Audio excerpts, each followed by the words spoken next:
Let's check everything that comes with POCO M8 Pro 5G. So as you can see right here, I have this box not opened. It's still in its factory foil. So first of all, we'll need to remove that foil.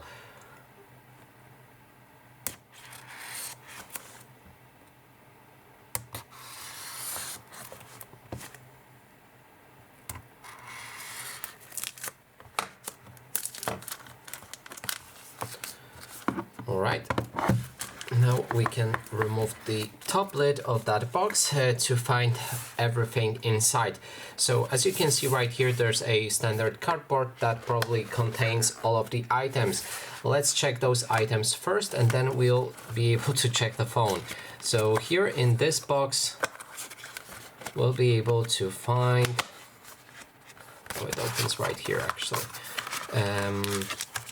charging cable, which is USB to USB-C. There's also a case. I bought the green version, I think, of this phone, and the case comes black.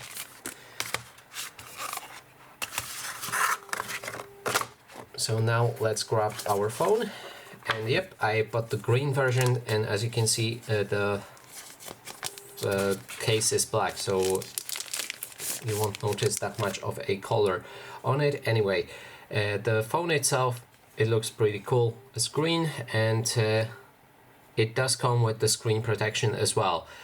So that is basically everything. Thanks so much for watching, and if you like this video, please consider subscribing.